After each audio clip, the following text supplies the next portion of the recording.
Se tem uma coisa que podemos dizer com convicção sobre o nosso corpo é que ele é muito bem organizado e eficiente. Quase toda a estrutura do nosso corpo, grande ou pequena, é compartimentalizada de uma forma ou de outra para garantir que tudo fique no lugar que precisa estar. Uma das maneiras na qual nosso corpo consegue isso é pela presença de espaços definidos ou cavidades. Por exemplo, nossa cavidade craniana mantém nosso cérebro seguramente protegido na nossa cabeça e nossa cavidade abdominal guarda 7 metros de intestino para absorver tudo de útil que existe dentro daquele sanduíche que comemos no almoço.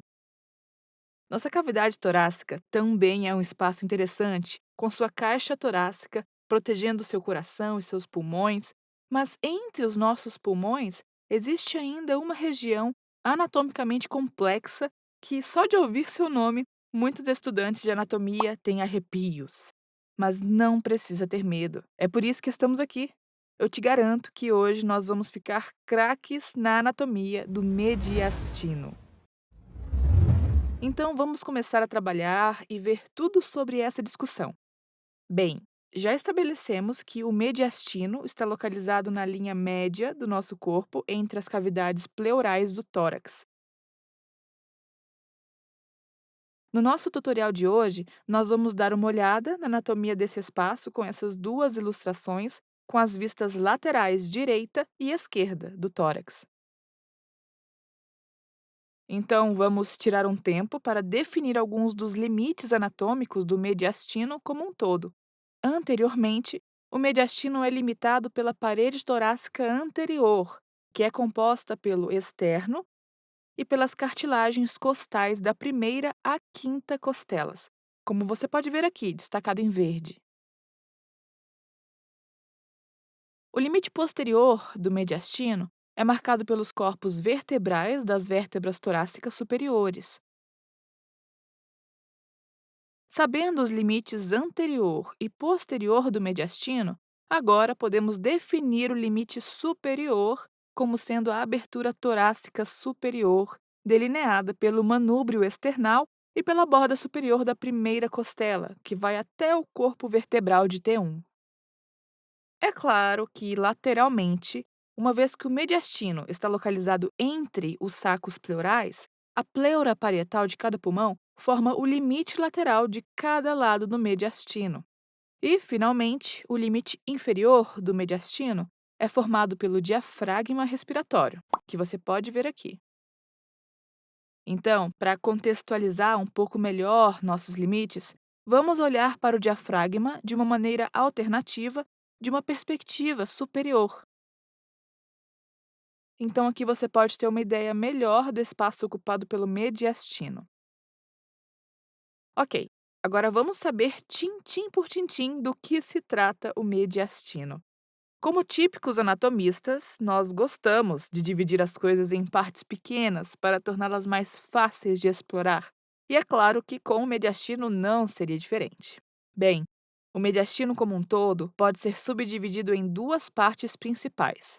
E, primeiramente, temos o mediastino superior, que é encontrado superior a uma linha imaginária conhecida como plano torácico, que intercepta o ângulo external anteriormente e os discos intervertebrais de T4 e T5 posteriormente. E se temos um superior, também deve existir um mediastino inferior. E como você pode ver, este é o espaço inferior ao plano torácico que acabamos de mencionar. E adivinha? Podemos dividir este espaço ainda mais.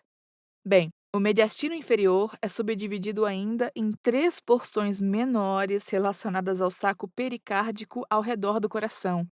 E anterior ao saco pericárdico está o mediastino anterior, que é um espaço potencial limitado pela caixa torácica anterior.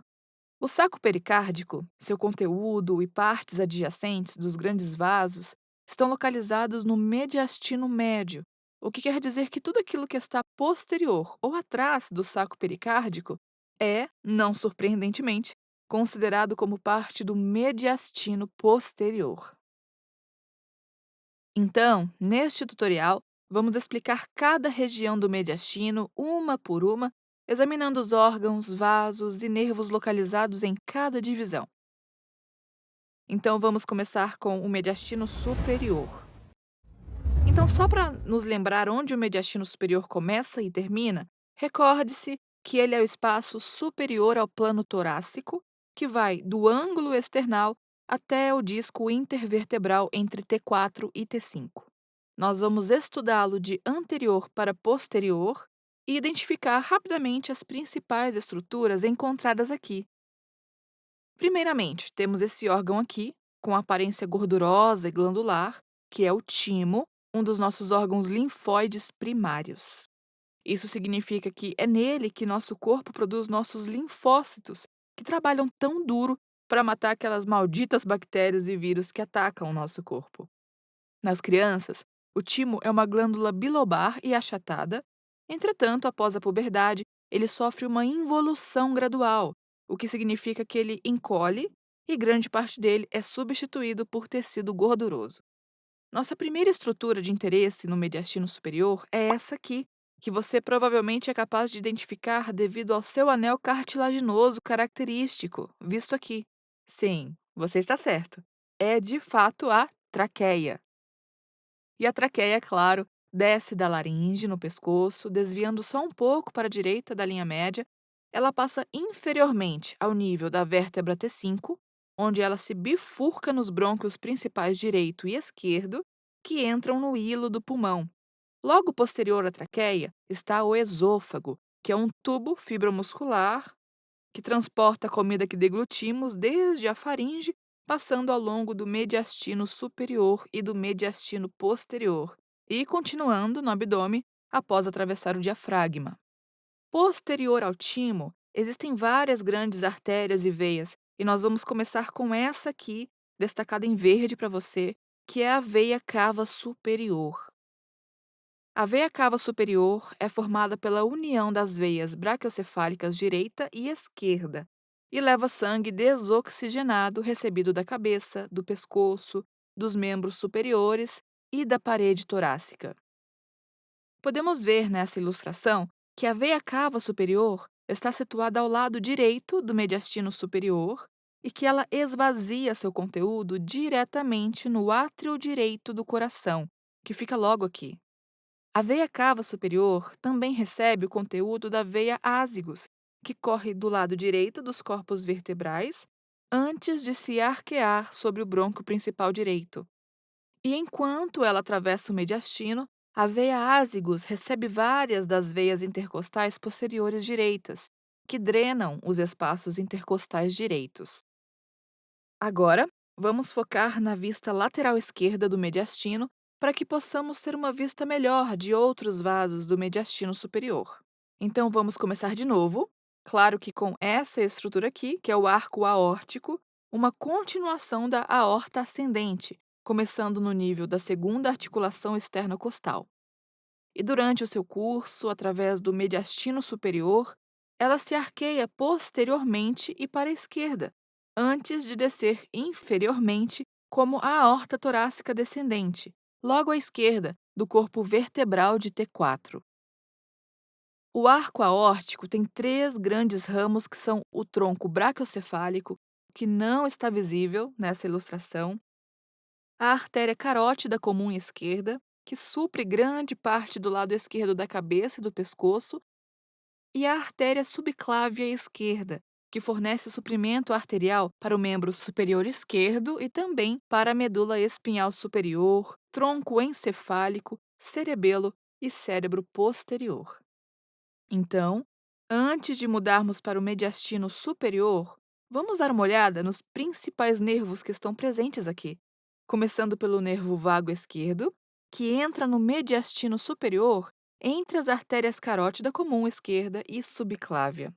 Quando o nervo vago esquerdo chega ao arco aórtico, ele segue posteriormente antes de cursar medialmente na borda inferior do arco aórtico, onde dele sai o nervo laríngeo recorrente esquerdo, que ascende pela parte posterior do pescoço, passando por um sulco formado pela traqueia e esôfago.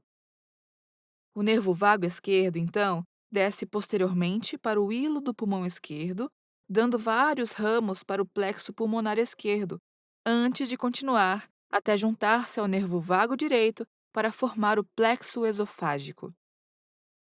O nervo frênico fornece tanto inervação sensorial quanto motora para o diafragma respiratório, bem como inervação sensorial para o pericárdio do coração.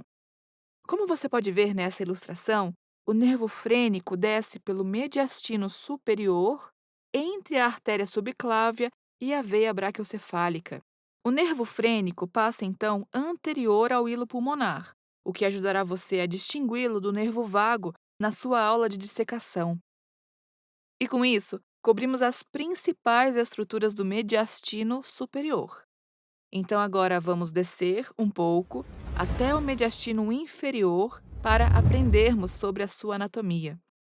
Você vai se lembrar do início do nosso tutorial de que o mediastino inferior é subdividido em três partes, que são os mediastinos anterior, médio e posterior.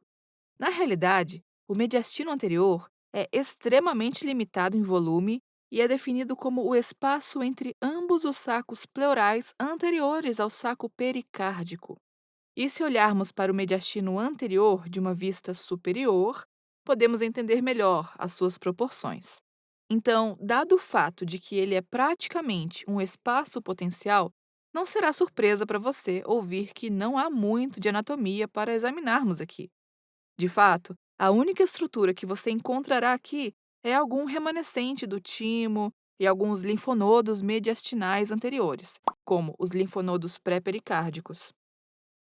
Movendo posteriormente, vamos entrar agora no mediastino médio, que é a maior porção do mediastino inferior, e ele é dominado pelo saco pericárdico, o que quer dizer que o mediastino médio é onde mora o seu coração, juntamente com os grandes vasos, com a parte inferior da veia cava superior, a veia cava inferior, as veias pulmonares, o tronco e as artérias pulmonares e, claro, a aorta ascendente. Outros importantes vasos dessa região são as artérias pericardiofrênicas, bem como seus correspondentes venosos, as veias pericardiofrênicas. Os brônquios principais também são considerados parte do mediastino médio, e isso nos traz ao mediastino posterior, que estará entre o saco pericárdico e os corpos vertebrais de T5 a T12. E apesar do mediastino posterior ser menor que o mediastino médio, ele contém várias estruturas anatômicas sobre as quais nós vamos aprender um pouco mais agora. Então, vamos começar com aquela que é, sem dúvida, a estrutura mais importante do mediastino posterior, que é a aorta torácica descendente. Continuando após o arco aórtico, a aorta torácica descendente corre do lado esquerdo dos corpos vertebrais das vértebras torácicas mais baixas, antes de passar através do hiato aórtico do diafragma respiratório e, uma vez ali, ela se torna a aorta abdominal.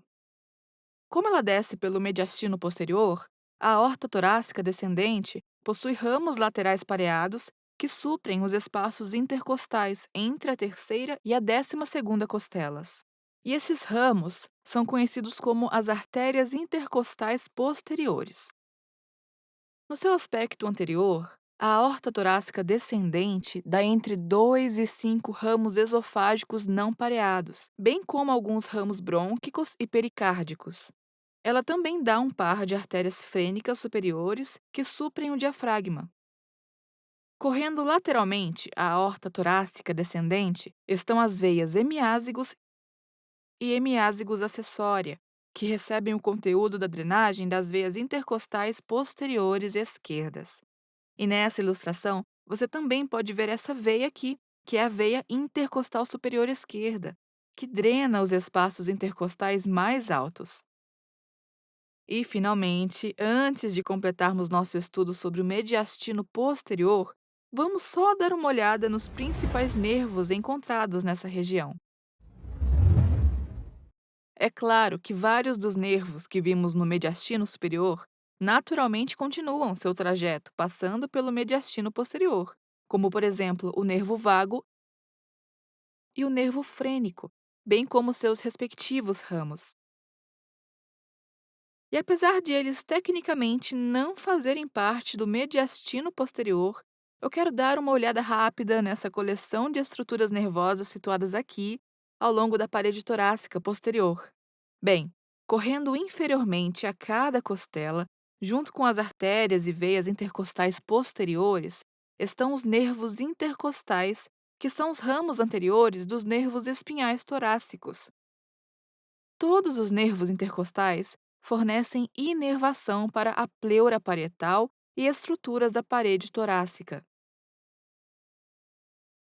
Você também pode ver essa cadeia de nervos e gânglios descendo aqui na borda posterolateral dos corpos vertebrais, e eles são conhecidos como o tronco simpático e os gânglios simpáticos, que, como seus nomes sugerem, formam uma das principais vias da divisão simpática do sistema nervoso autônomo.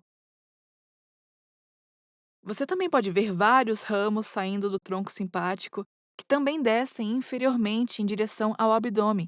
E esses nervos formam o que é conhecido como o nervo esplâncnico torácico maior, que fornece inervação simpática para grande parte do trato gastrointestinal, bem como para outros órgãos abdominais. E com isso, chegamos ao fim do nosso tour do mediastino. Então, agora que exploramos a anatomia do mediastino, vamos finalizar nosso tutorial de hoje com algumas correlações clínicas do mediastino. Mediastinite é uma condição muito séria que envolve inflamação dos tecidos mediastinais, como resultado de infecção aguda ou crônica, e pode ser uma condição ameaçadora à vida. Como muitas outras infecções, necessita tratamento imediato. A mediastinite aguda pode ocorrer como resultado de infecção originada de uma das estruturas do próprio mediastino ou de uma que migrou de outra região do corpo. Por exemplo, infecções originadas no próprio mediastino podem se dever à ruptura ou perfuração da parede esofágica, que pode ocorrer após ingestão de corpo estranho, câncer, ou por causas iatrogênicas, ou seja, condições resultantes de procedimentos médicos como intubação, endoscopia gastrointestinal ou cirurgia cardiotorácica. Uma infecção também pode se espalhar dos pulmões ou até dos ossos da parede torácica. Infecções originadas de fora do mediastino normalmente envolvem disseminação de infecções retrofaríngeas ou ortodônticas. Achados clínicos da mediastinite aguda são similares aos encontrados em outras grandes infecções, como arrepios, febre, taquicardia, taquipneia e inquietação. É claro que, em casos de mediastinite, o paciente também vai referir dor no peito, que pode se irradiar para o pescoço ou para a região interescapular do dorso. Mediastinite crônica é causada por fibrose dos tecidos moles do mediastino devido a doenças relacionadas à imunidade, como histoplasmose e tuberculose, e pode levar à constrição ou obstrução das vias aéreas ou vasos do mediastino, por exemplo, síndrome da veia cava superior, que pode resultar em edema dos membros superiores, da cabeça e da região do pescoço, bem como dificuldade respiratória e tontura. E com isso, chegamos ao fim do nosso tutorial sobre o mediastino. Antes de a gente se despedir, deixe-me resumir rapidamente o que aprendemos hoje. Começamos definindo as principais regiões do mediastino, que são o mediastino superior, localizado entre a abertura torácica e o plano torácico, e o mediastino inferior, que é encontrado entre o plano torácico e o diafragma respiratório.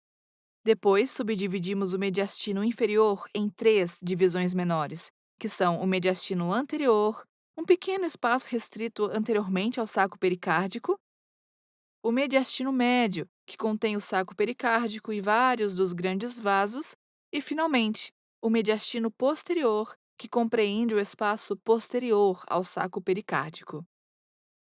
No mediastino superior, nós identificamos vários órgãos importantes, como o timo, a traqueia e o esôfago. Depois, demos uma olhada em alguns dos principais vasos dessa região, o que inclui a veia cava superior, o arco da veia ázigos, o arco aórtico, a artéria e a veia pericardiofrênicas, o nervo vago e o nervo frênico. Mudando para o mediastino anterior, nós descobrimos que ele é mais um espaço potencial que contém poucas estruturas, por exemplo, o remanescente do timo, bem como os linfonodos mediastinais anteriores. O mediastino médio, claro, nos deu várias estruturas anatômicas para considerar, nenhuma mais importante que o coração e o pericárdio, é claro. E conseguimos identificar vários dos grandes vasos, incluindo a aorta ascendente, o tronco pulmonar e as artérias pulmonares, bem como suas veias correspondentes, as veias pulmonares, e também notamos o nervo frênico descendo em direção ao diafragma. Por último, mas não menos importante, chegamos ao mediastino posterior e aqui vimos a aorta torácica descendente, bem como vários de seus ramos, incluindo as artérias intercostais posteriores. Também vimos a continuação do esôfago na sua descida em direção ao abdômen e lateral aos corpos vertebrais, vimos o tronco e os gânglios simpáticos, bem como o nervo esplâncnico maior, que fornece inervação simpática para a parte do trato gastrointestinal e outros órgãos abdominais. E assim, finalizamos nosso tutorial de hoje. Espero que você tenha gostado de explorar o mediastino. Ele não é assim tão complicado, no final das contas. Então esperamos que você se junte a nós em breve para outro tutorial do KinHub. Mas até lá, bons estudos!